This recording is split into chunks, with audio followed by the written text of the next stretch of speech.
Section 3. You will hear a man called Frank talking to Dr. Lindsay about what he should study if and when he returns for further classes. First, you have some time to look at questions 21 to 25.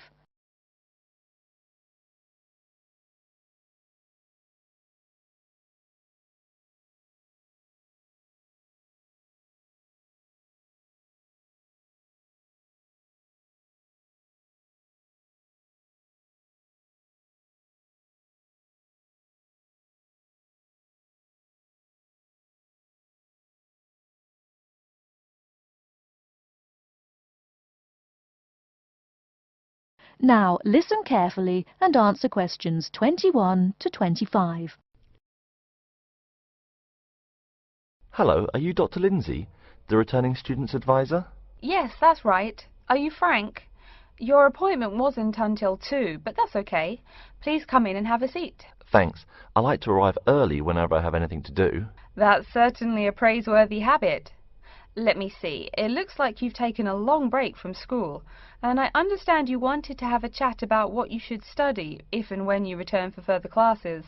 It's such a big challenge. I don't know if I'm crazy for doing this or not. Believe it or not, I know exactly what you mean. Before I began working here at the university, I taught primary school for nearly 10 years. It takes a lot of courage to go back to school. I feel more shy and scared than the primary students I teach. In the schools I taught, I found today's youngsters are very sure of themselves. In terms of intelligence, I have a lot to teach them, and the maturity level of much of my class leaves something to be desired. But in terms of confidence, wow, a lot more confident than I am now, that's for sure. Stop fretting. A brave man is a coward who refuses to run. Let's talk about your strong points. You seem an intelligent man. What is it you would like to study? You see, I've been teaching children for a few years, but I think I'm happier teaching adults. I think teaching students in middle school is much more satisfying because they end up being much more grateful for your work. If I may ask, what got you interested in teaching adults? A lot of things, I guess. I met my future wife back in my first year of college. She always complains that I was more interesting then. She says that now I talk like I'm 7 years old. That's probably from being with children all day. Again, I know just what you mean. My husband used to say the same thing about me when I taught kindergarten. Anything else? Well, yes. Fairly often now I run into former students and we talk. Some of them are getting close to being grown up. I guess I think more and more about how people develop over time. So I'm interested in the results of education, you know, the final stages. I see. Well, coming back to the university can be both difficult and very rewarding. There are some problems unique to returning students, you know, older students like yourself. What do you think is your greatest weakness? Well, I actually think my confidence is getting better. I'm definitely overcoming my introversion and starting to be much more comfortable in front of a class.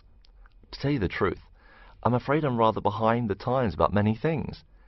It's more difficult for me to chase after the popular things youngsters are fond of, such as iPhone, Twitter, if you name it. I think I understand.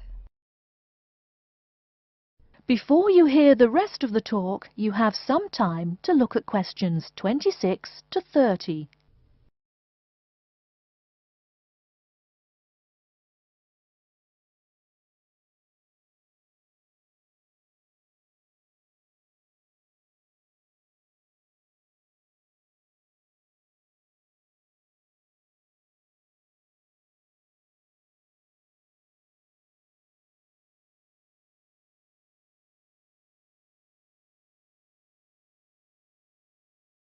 Now listen and answer questions 26 to 30.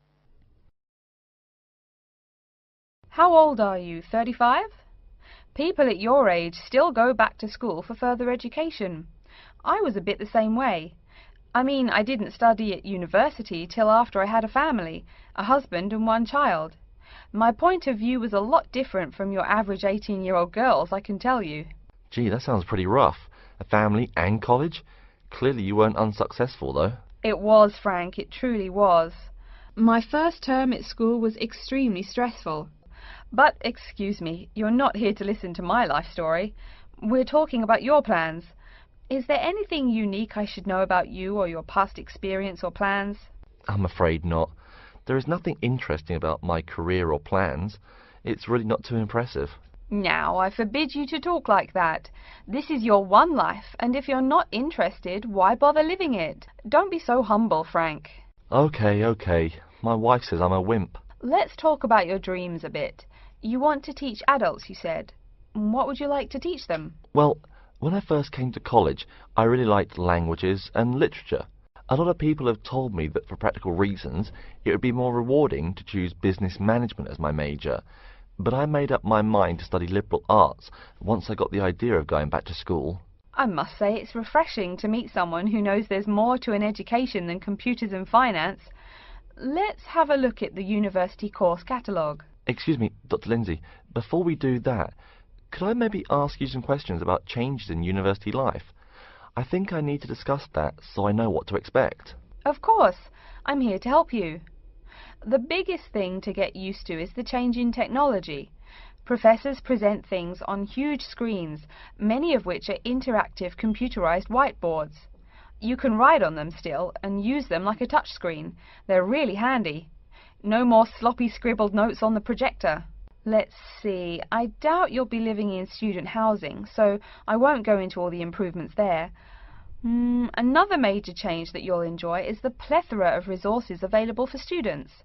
As a student, you have 24-hour access to the gym and library privileges that include the use of school computers to scan, copy and print. And of course the media library, which contains movies from all genres and most of the movies listed on AFI's top 100 movies of all time. The dining facilities are also not what they used to be. They offer choices for all diets and you can expect a hot meal any time of day. Wow, things really have changed. I'll be sure to utilize all those great facilities in my time here. Thanks for all your help, Dr. Lindsay. I think that's all the questions I have for now. That is the end of Section 3. You now have half a minute to check your answers.